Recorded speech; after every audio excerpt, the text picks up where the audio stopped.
I'm Victoria Sanders. I'm Managing Director of Teletext Holidays. So I actually did my degree in travel and tourism. In fact, I left school at 16 and I was perceived to be not a dropout, but I went to a private school and no one left at 16. Like my sister's a doctor and everyone is a success. And I left at 16 and I did a BTEC National in travel and tourism. And from there I then went to university and I did my degree. I then decided to take a year out and I went travelling, like everyone does, and I did a lot of travelling. And so that kind of gave me a bit of a buzz and really reaffirmed the fact I wanted to go into travel. I then went to work for Singapore Airlines. Singapore Airlines was my first job, and actually I did predominantly long haul sales, and I did, like everyone else does, I think in travel, is you start at the bottom. I don't really think it matters who you talk to and at what level. Everyone kind of has to start at the bottom. And I did reservations for 4 or 5 years. And I worked for Singapore Airlines, and at the time they had their own tour operator called Asian Affair Holidays, and I worked for a couple of years. And from then I went to Dial a Flight, so the Lotus Group, which was an experience and that was my first introduction to Teletext. Never even heard of Teletext before. And they had these Teletext pages on the wall, had these TVs everywhere with Teletext pages on, and it was literally the phones were ringing off the hook, and you were literally selling flights predominantly for Teletext. And then I went to Bridge the World. I again did round the world. It was more round the world tickets, sort of backpack around the world tickets. And from then was my first sales job. And I think at that point when you do a lot of res, you kind of either go into product or you go into marketing or you go into sales. And I decided to go into sales. And I worked for Jet Set. And I went to sell Australia and New Zealand holidays and predominantly Southeast Asia, which is really kind of my background. It's where my passion lies, was long haul. And so I worked for Jet Set, and I was there for 2 years. And I worked for Paul Molyneux, who is still there at Jet Set. It was a great business, a really good grounding to sales. And I literally was on the road, 4.5 days a week, and I travelled up and down the country, and it was literally going to see travel agents, and you do the training and you do the giving out donuts, but it gives you such a good understanding, of travel agents per se and how hard they work, but also how much training they need in order to sell your product. And I think that's so important to get that and actually to understand that. And from then I went to work for Air New Zealand, and I was key account manager for Air New Zealand, and I stayed there for 2 years. And that was just fantastic. When I was at Jet Set, I was really, really lucky, and I got to travel quite a bit and take some fam trips. And then at Air New Zealand, I continued to do that. And I saw New Zealand a couple of times. I went to the South Pacific a couple of times, and it was just phenomenal.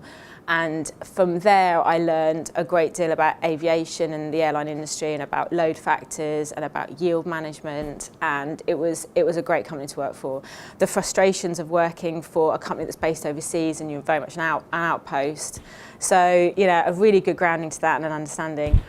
And then I went to First Choice, and I went in as a national sales manager for flights and accommodation at the end, but mainly for flights, and completely different to what I was doing at Air New Zealand, because it was all about the charter market, and all of a sudden I was like in this kind of charter territory, and Europe. I mean, my actual knowledge of Europe was horrendous. I mean, because all I'd sold was round the world tickets and predominantly Australia and New Zealand, and all of a sudden I had to find out where all these kind of like European destinations were and all that kind of stuff. So it was amazing, and I really, really enjoyed it. But on the other side of that was the Unijet side, and I also involved and then was responsible for the Unijet side and the scheduled flights, which of course was my background. And I worked with Claire Trevis there, who is now at Low Cost, and she's a fantastic lady to work for. And we tried to develop a flight booking engine for travel agents to use, where they wanted to book charter flights, wanted to book scheduled flights, and we started to develop this. And from then I was actually headhunted into Teletext, and I came into Teletext 8 years ago, and I came in as what they call a group head, and which a group head then is almost like a section leader. And Teletext at the time hadn't really moved that far away from their TV legacy. I mean, the analogue was still very strong, and Freeview was really taking off, as well as Sky. They were on Sky TV then. And the website was in its infancy, and they wanted me to come in and help develop some of the online offerings, so the flight-only side, the hotel-only side, and the independent travel side. So I went in as group head of independent travel. and it was an amazing journey, a really amazing journey. And at the time, I learned a lot from some very key people that were there then. So Dan Robb, who is now very senior at Google, he was my line manager. And Nishma, she was then Nishma Patel, she had Nishma Robb, an amazing lady who was sales director at the time and then became managing director. And, you know, extremely hardworking and, you know, very focused on the business. And I learned a lot in my first couple of years. And I was really fortunate, you know, that I kind of progressed quite quickly through the business, and from coming in as running the independent travel team, I was very soon promoted up to sort of sales manager, then head of sales. And then when Dan left to go to Google, I ran the whole sales team, and there was a whole shift in terms of the business because Teletext had a TV division and an online division, and the two divisions were going out to see the same customers, and they were going out and doing the same sort of deals. And so the two teams were then brought together, and I was promoted into sales director, and I ran that under Matt Cheevers. And it was a great journey because we then decided actually to start up our own retail offering.